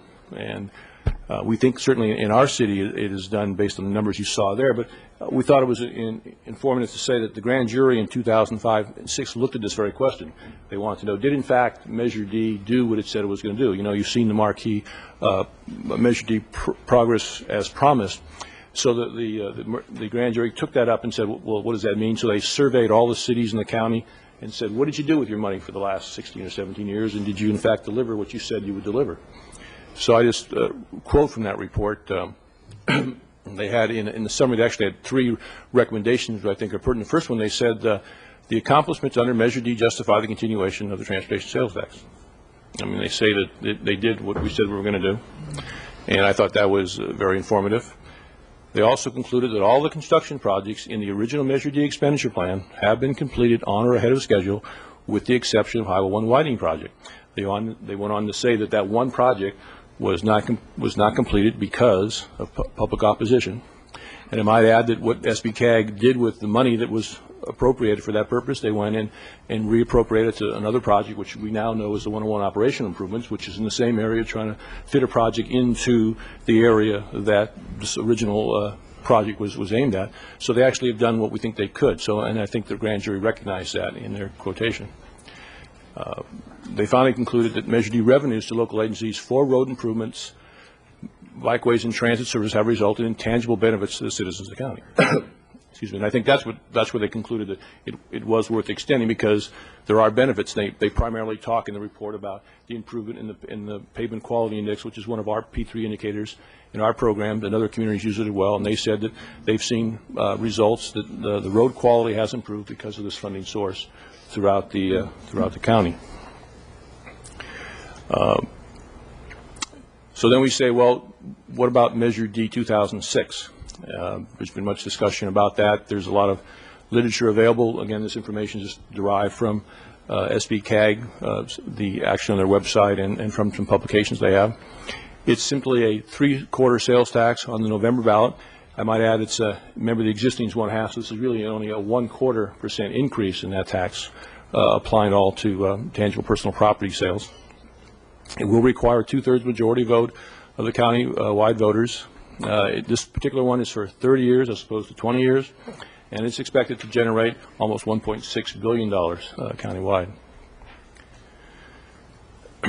This particular measure has been divided 50% local programs and 50% regional programs. As I mentioned, the current measure has 70% local, 30% regional. This one is 50% and 50%. And in the local programs, it shows that there's at least $179.6 million expended on projects that provide alternatives to the automobile in the percentages of local shares, looking at alternate transportation, because there are some alternate transportation projects in the regional projects as well. Again, this is just showing that if you look at the 30-year estimate for this 3/4 tax, you remember you saw the $72 million for the 20 years. Here you see 159.2, a little over 159 million for the city of Santa Barbara. Again, a substantial amount of money for the programs we're talking about. Also, in the regional programs, there's also 50% of the $787.5 million, and there's a whole range of projects that they tried to balance countywide. Again, this is a countywide initiative. It was important to get a balance of programs. There was much discussion about that, and the SBCAG board spent a lot of time on this discussion. Just to give you a flavor of the regional projects that are in there, there is highway widening, interregional bus service. You can see the commuter rail, some carpool expansion, local regional buses, reduced transit fares. That's for primarily seniors and handicaps again. The rural highway program that has to do with the county, which has some unique needs where they have a lot of roads with very low population areas that have a hard time getting money, like sales tax and some other things that go there because of sales, and also just because of gas tax in those areas. They don't get very much, but they have a lot of road mileage, so this is to recognize that. Some interchange improvements along the freeway, and these are some other projects in the north. You see the Santa Maria 101 and the 246, Guadalupe, Lampo, 101 Old Pass and Goleta, and some regional bicycle programs to help us connect those paths across the county. Some safe route to school money, which we think is important, for a total program of about 1.6. One of the things that I think is important, and has come up in the discussion, people have asked, well, in this new program, are we going to get less money? And I think that's a fair question. I think I say in the report, and I want to make the point again, that we think in this particular program that the city will, and all the cities will, continue to receive about the same amount of money that they receive now for their local flexible funding. So we've been getting about $4.85 million a year. We will continue to get that money, not adjusted for inflation, but about the same amount. However, there are also a list of regional projects that add that extra 1/4%. So we think that this protects our existing funding source and also offers some opportunities from existing funding that hasn't been until now available. So with that, that's kind of a very short presentation. There's a lot more that could be and can be said and probably will be said, but if you have any questions, but I think the council is fairly well briefed on the program. So, Okay, Mr. Horton. Thanks, Tony. I think that was a really good summary. And this is a kind of a confusing matter, and I know a lot of people talk to me about it, and I think there is confusion. But I think, to me, it's pretty clear. This is indeed a balanced approach, contrary to what some people have said in the community. It really does represent the kind of approach we need in the next few years. The future is coming at us, and there's nothing we can do about it. And the congestion in California and the congestion on our freeway 101 north and south is going to increase in pretty much an exponential manner in the next few years. And the reason why we need Measure D is that we have to, these components need to work together to meet the needs of our local community and our economy and the future and indeed really the livelihood of the state of California. If we don't incorporate these measures together, which Measure D does, then I can see only a frustration and severe problems for us in the future. Some people say, well, all you need to do is widen 101, and that just plain isn't going to work. That's just not clear thinking. Even while we widen 101, the act of commuting will become nearly impossible for people that are trying to commute. We've got to find these other ways of getting people moving up and down the state other than a single person in an individual car. That simply is not the way the future is going to come at us. And to me, I wish it could be more, but we do need this measure. It does represent a well thought out and well analyzed approach to the needs of our county for the future and to our local community here in Santa Barbara. And I urge everyone to support this because it's really prepares us for the future that is coming. And thanks for your work. Ms. Falcone. I have a couple of points and then a question. And this sort of struck me for the first time the other day because a friend of mine who's fairly knowledgeable about lots of things said, oh, well, that's the same thing as Measure 1, Proposition 1A, 1B, 1D. I said, no. There are 5 bond measures that are statewide measures, and they are Propositions 1A, 1B, C, D, E. So there's a D in there. This is Measure D. This is a local, countywide. It's at the very end, so go all the way to the end. But they are 2 separate things. So if you do one, don't think you've done the other. You have to actually find the other one. So the widening of 101, if I understood you correctly, is the one project promised that did not occur. Is that what I heard you say, or at least one of the major ones that didn't occur?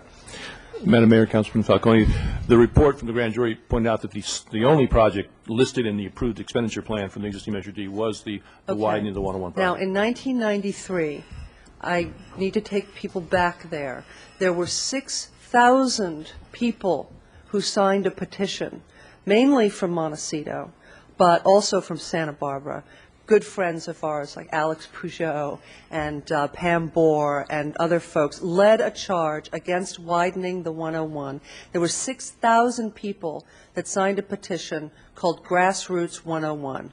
That's why it didn't happen, not because the money was, Caltrans came with their money, and the community said, we want you to take your money and go away. So they did. So now here we are. You know, hindsight's always 20/20. Should it have happened then? I don't know. The community really didn't want it. Now they do. So here we are.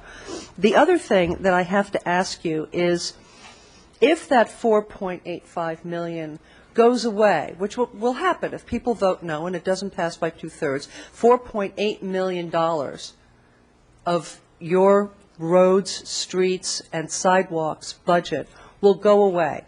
Now, how do you plan on reallocating out of the money you have left? What will you not do, Mr. Nisich, after you have apoplexy thinking about it? Madam Mayor, Councilman Falcone, the short answer is you guys get to do that. But I think, No, we in leave that to seriously, the issue is a little more difficult in the sense that Measure D is not just 1/3 of the money; it's 1/3 of the flexible. It's a bigger portion of the flexible part. And what I mean by that is, if you look at what's in our streets, you have UUT, which is regulated in terms of what it can be spent for, street and road maintenance within the public right-of-way. Gas tax, very much restricted as well. Measure D, which allowed us to do some of those other things that we like. The transit assistance, for instance, is all Measure D.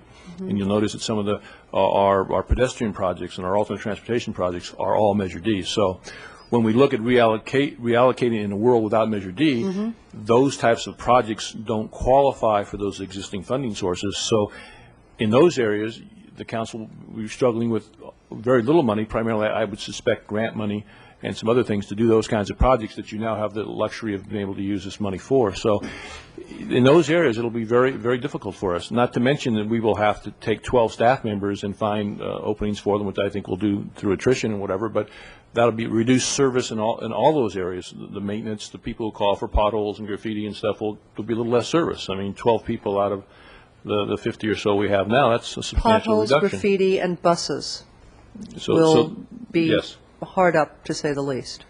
Yes, I didn't say that, but Well, I did. You could say so that. That's okay. All right. Well, hopefully that doesn't happen. Thank you. Mr. House? Just a quick moment on the history. One of the things that we did do way back when was take what was available for our area and then repackaged it after a thorough study of what we really needed in the Highway 101 corridor, and then that has now been, since 1995 when it was approved, has been repackaged, it's put together as the Highway 101 Operational Improvements Project, which Mr. Nitsch has just mentioned, which for people who want lanes adds a lane in each direction and rebuilds the Milpas Bridge and does a whole lot of other improvements there. In the meantime, since the money was sitting there, about half of it was reallocated throughout the county to all the jurisdictions. And then through time and interest increases, we're back up to our original funding, and that money is making that possible. And I am very clear, having been involved in this all along, that Measure D is 100% in terms of meeting its direct goals.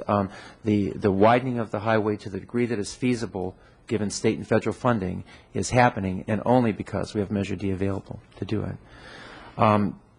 The 33%, these numbers are huge for jurisdictions like ourselves, and something happened that was rather amazing. How long ago was it when the 101 in motion and all those discussions? But it was historic.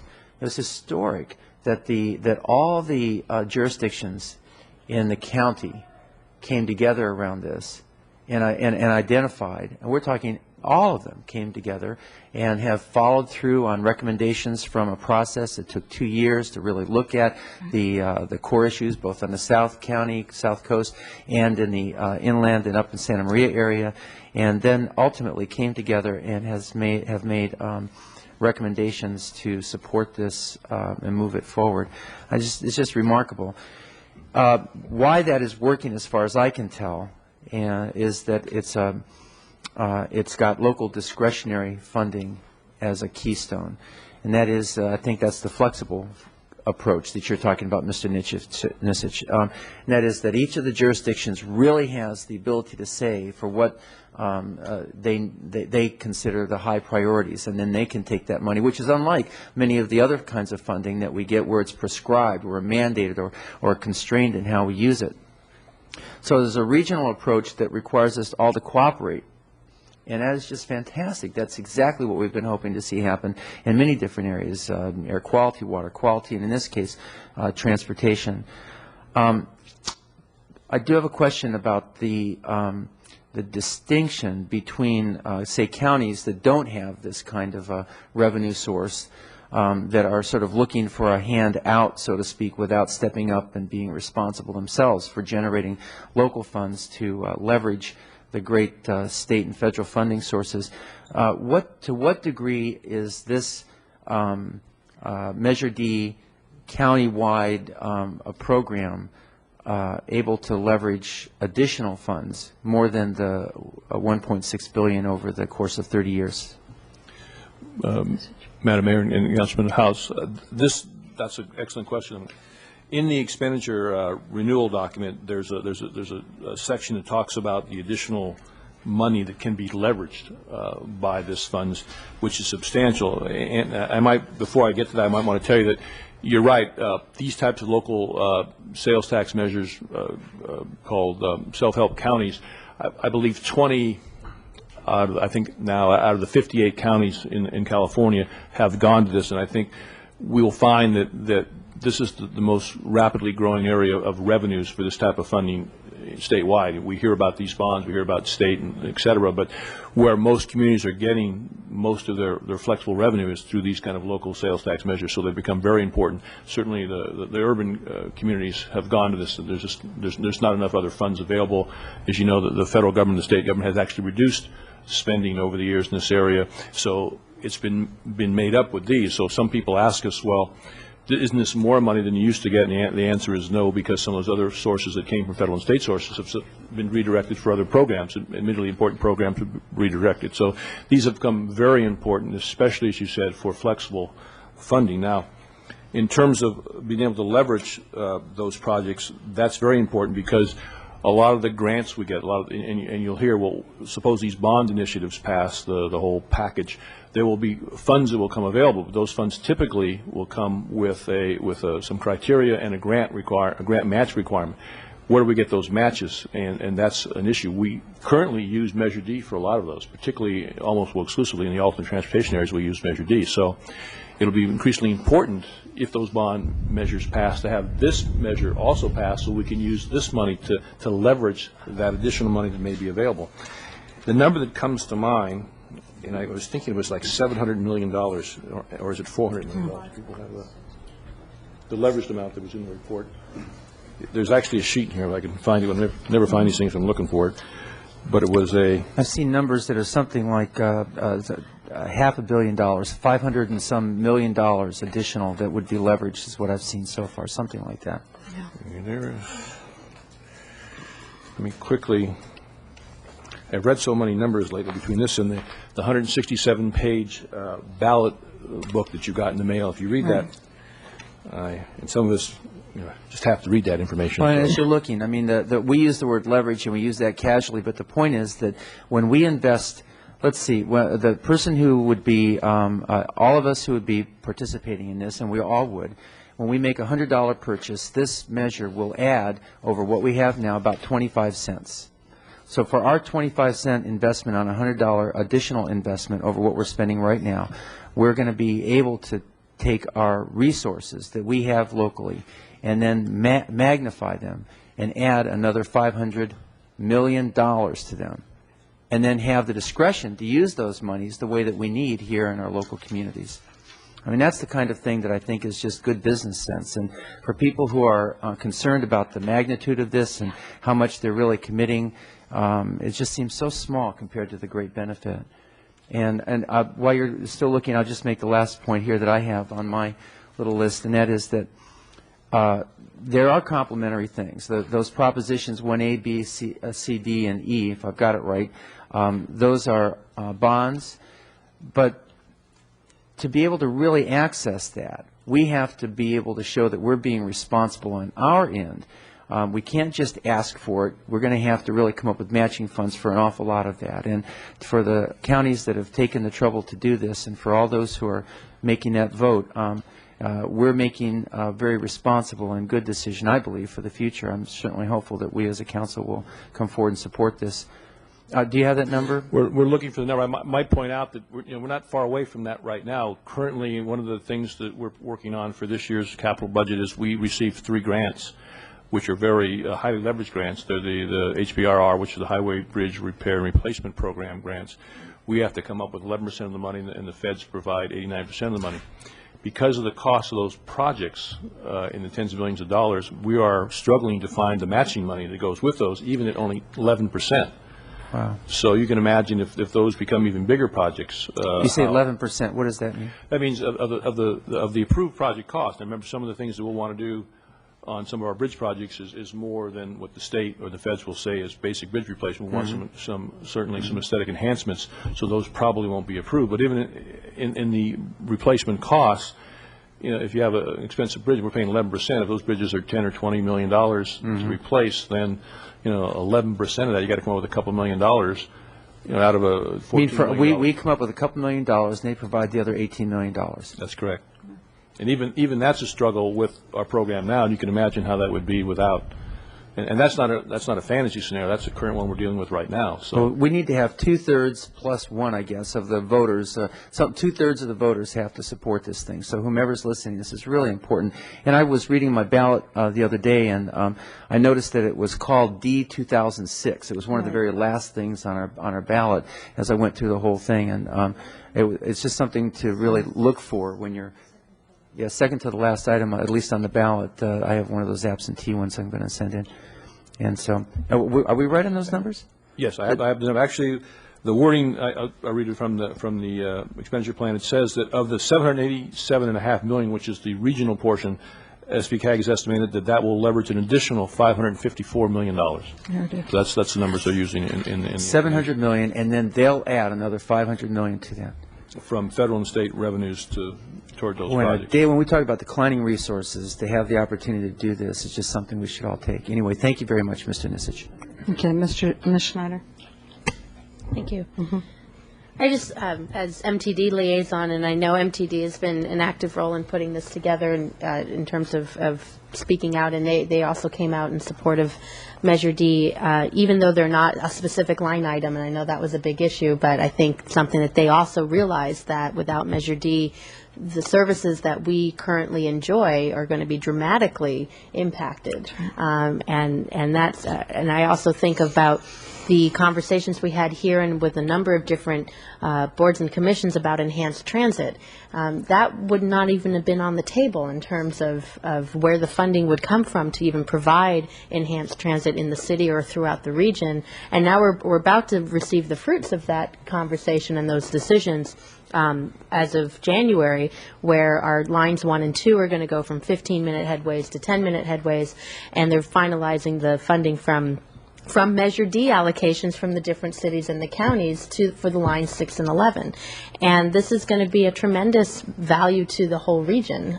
That would not even be part of the conversation without Measure D, not only for us but throughout the region. So that and coupled with, I was going to bring up the local match concern that Councilmember House and others brought up, and also just the idea that the money that's being spent here is staying here. Right. The statewide bonds, maybe we get part of it, and it all depends on if we have certain applications or grant recipients, or there's different requirements. But there's no guarantee that we get a proportional share on just depending on what's going on. But every cent of Measure D, it stays in Santa Barbara County. It doesn't go anywhere else. And so that local control is tremendous.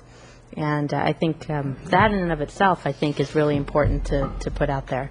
So I don't think this is being much of a debate up here, but I think it's important that those questions can be answered in the last couple of weeks before the 7th.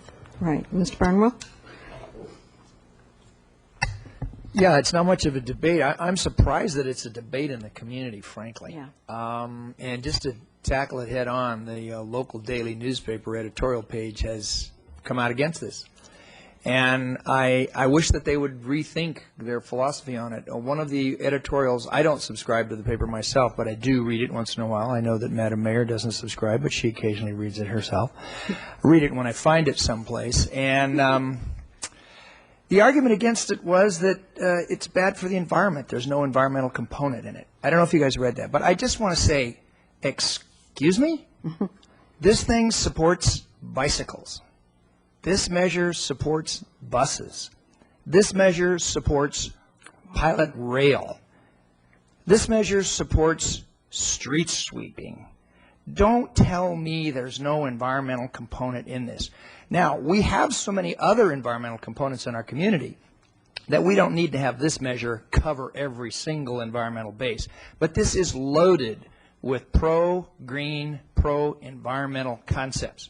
And the city of Santa Barbara has taken such a strong stand in that regard And I think the community itself supports that. I think the citizens of the city of Santa Barbara are in favor of keeping the environment clean. And that's what this does. And I echo the support that was given by all of my fellow council members on the idea that this is us. You don't get, a lot of times when people are asking for money, it's going off someplace. You don't know exactly where. This is us. This money is coming to us. It's coming to the city of Santa Barbara, the city of Carpinteria, of Goleta. All the cities in the county of Santa Barbara, all of them have endorsed it. The amount of money, we're talking 1/4 cent increase in taxes. Boy, that's a small amount to pay when you look at all of the benefits that we will get over the next few years, not just for widening of a highway, but all those other things. And I think it's also probably informative that the general public understand why we're doing this. The reason that we need this money is because our old-time traditional source of this money is gone, and that was through property taxes. When Prop 13 was instituted, which if you own real estate, it's got to be something that you adore. If you don't own real estate, you don't adore it yet, but you will as time goes on. But that limited the amount of money that municipalities got to do these kinds of things. So we now find ourselves in a position.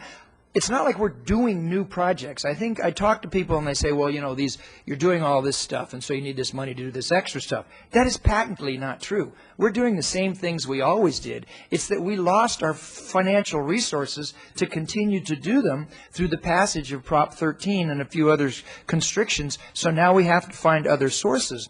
And I think at 1/4 cent increase per tax, I think we found a pretty darn good source.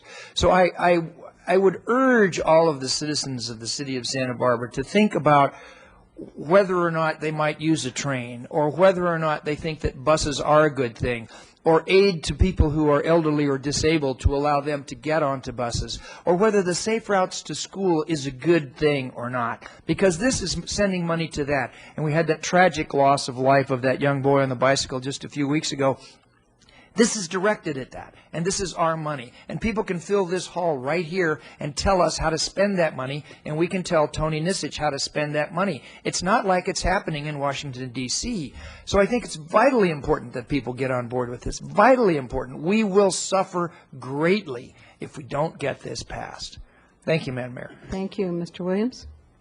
Well, I just thought that the grand jury report was really important, and that element of that, and backed up by Dick Weinberg's word, who was Carpinteria's representative to SB-CAG, that I think everybody wants something to be done about traffic desperately. All you have to do is go outside for a little while, walk around or bike around or drive around, and you want something to be done about traffic. I think the only question in people's minds is, do they trust government to do something about it? I think there are the accountability measures in Measure D and a history to trust in this, which is that that which has been promised has been delivered. The one thing that's a partial delivery, you could say, is the freeway expansion money, but all you have to do is see what's been being done right now on Ortega Hill and elsewhere to see that really we're doing what we could do with that money. The other element of this is you probably know that I serve on the National League of Cities Transportation and Infrastructure Committee, and one of the things that we look at is federal dollars, and I'm really curious because I would like to be able to help bring federal dollars here, but I think it's naive to think that the state or the federal government will ever bail us out of this. We've got to be able to do it ourselves, and we've got even to be able to really these days ask for money and realistically expect to get any. The last thing is sort of the older I get, the more I want to have kids, and so I think about the Safe Routes to Schools, which I think is very much on people's minds. This is vital for the Safe Routes to School program, whether you bike, drive, bus, or even walk. So there's something vital for you in Measure D.